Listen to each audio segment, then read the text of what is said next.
Welcome back, everybody. My name is Ojari Brown. This is Brown Sports Report, and welcome back to On the Daily. Now, for today's topic, we're going to really just be getting into everything NFL. We're going to be talking about the young quarterbacks in the league. We're going to be, getting into the Commanders and Eric Bieniemy's situation, that turmoil that is looking like it's starting to brew. And stay tuned because we'll be having a special guest on as we get further into the Texans and CJ Stroud. So without further ado, don't forget to leave a like and subscribe, and let's get straight to it. So first order of business, Anthony Richardson has officially been named QB1 for the Colts, and this means going into week 1 he will be the full-time starter. Now, a lot of people have been pretty undecisive about the situation. Some people feel that it's best to start him early so he can get some playing time, being that he didn't play much in college and he needs to get some experience. And others feel that they are making a mistake by throwing him into the fire, and that this could end up being detrimental to him, being that if he has a pretty bad game or if he has a stretch of just bad play, that could really hurt his confidence, and that could kill his career. In my opinion, I feel that Anthony Richardson is a situation that you want to look at. You want to mirror with Trey Lance, a quarterback who didn't play much. They're very raw talent-wise, but they have potential. They have a lot of physical attributes, and you're trying to mold them into what you want them to be and make full use of them. And being that Anthony Richardson, same with Trey Lance, didn't play much in college, and they have not a lot of experience at a high level, I feel like you want to hurry up and get them quickly adapted to NFL football. And the only and best way to do that is having them play.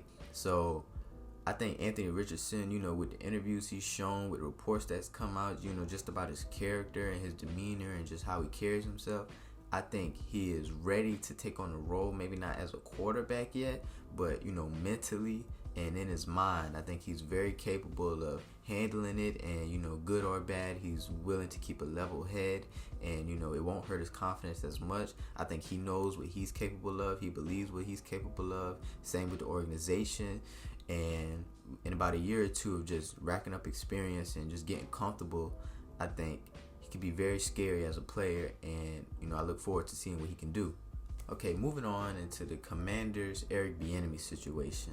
Now, if you aren't familiar with the situation, basically, head coach of the Commanders, Ron Rivera, basically came out of nowhere and basically said that players have been coming to him about Eric Bieniemy and saying that, his coaching style is too harsh. He's too hard on players. He's doing a lot. He's doing too much is what they'll say. And, he said that in the media, and it caused a lot of, turmoil, media-wise about, is this going to bode well for Washington? Can Eric Bieniemy truly translate over into, truly being the head of an offense and overall of a team? And I take a couple things out of this situation. One is, I think this shows the current culture of the Commanders and just where they are as a unit and as a team and as a franchise, is that they just aren't comfortable with getting better and improving, because in my opinion there's a reason you brought Eric Bieniemy in. There's a reason why Eric Bieniemy was on the Chiefs for 5 years, went to the AFC Championship game 5 straight times, went to the Super Bowl 3 times, has 2 Super Bowl rings, was the offensive coordinator of, legend Patrick Mahomes now. So my thing is, his resume and his style and his approach to things shouldn't be questioned because it's proven to work. It's proven to work. And regardless of what you want to say is if he's been calling plays, if he's been truly how involved he was in the overall offense with play calling and stuff, that's enough for that.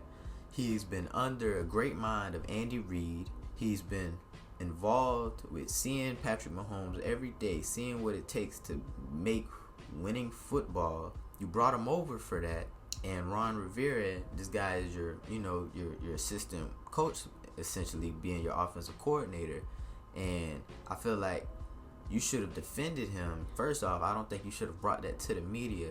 Second off, I think that, you know, that shows where you at as a coach. That shows that, you don't really respect his tenure that he had with Kansas City being a winning coach. Because if you're telling that to the media and, you're not sticking up for your guy, you're not telling your players that this is a guy that needs to be respected, that this is a guy that has the resume to back up what he's saying, what he's doing, what his approach is, and the fact that you're not defending that, it sets an example to the players that, okay, if I don't like what Coach Bieniemy is saying, I can always just go to Ron and Ron will fix it, or I can just vent to Ron about it. Like, no, you got to set a standard. That's probably one of the most building foundational things that is needed, is building a certain standard of your team so other players see it, other members of the organization see it, and it's contagious if it's good and bad. If it's good or bad, it's contagious. But overall, I think it's going to be interesting to see how this plays out throughout the season, and it's going to all fall on Eric Bieniemy, good or bad. If I'm being honest, if it's good, if the Commanders succeed, if the offense is flowing, Eric Bieniemy, he showed y'all, he told y'all that all you had to do was listen. He's trying to make you better. He knows what he's doing. It's good. But if it's bad, it's also going to fall on Eric Bieniemy because, the players are trying to tell them it didn't work. Maybe he's too harsh. Maybe he's too strict. Maybe he can't control the team. Maybe he can't handle the team. Maybe he can't translate winning football. So, good or bad, it's all going to fall on Eric Bieniemy's shoulder. But I do wish him the best. And me personally, I think he is capable of doing some good and, capable of making winning football. But the Commanders, as time goes on, we'll see, just how their franchise can change with the new ownership and everything that's happening with the organization. But, until then, it's not looking too good for Washington right now. Now, moving on, I want to mention, some of the young quarterbacks in the league. Now, I know I mentioned Anthony Richardson earlier on and talking about him being named QB1 and will be the week 1 starter going into the season. But the quarterback class, a lot of people like to look at preseason and look at everything. And, I try to take preseason with a grain of salt. But when it comes to rookie quarterbacks and, things like the O-line and everything, I think it gives you an idea of, kind of what to expect right away. Now, I'm not saying because if they're good or bad, that's going to immediately translate for the rest of their career into, the NFL. But I do think that it shows that, maybe the first 6 weeks into the season, that it'll show, just what they'll be looking like and just what the overall structure of everything they'll have going on, being a quarterback, being a player.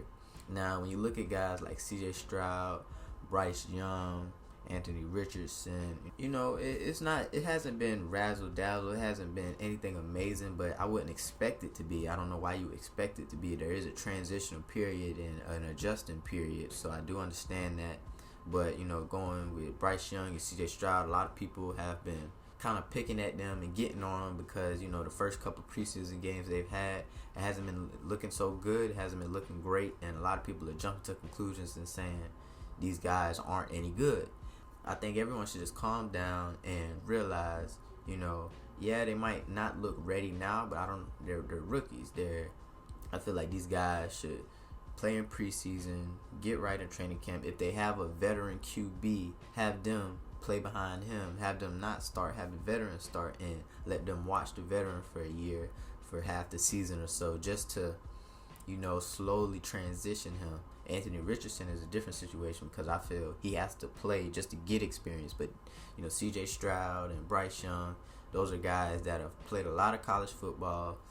They have a lot of experience with just playing football and, sitting behind a guy who's been there for a while or a respected veteran who has, some decency of a, quarterback mind. I think that'll really help develop them and elevate them so when they do start, they are ready to contribute and play at a pretty high level. But that's all the news I got for y'all today. Let me know down below if you think Anthony Richardson is ready to be quarterback 1 for the Colts. And if you think any other quarterback should be starting this year who's a rookie. But this is Brown Sports Report. Thank you for watching another episode of On the Daily. Peace out.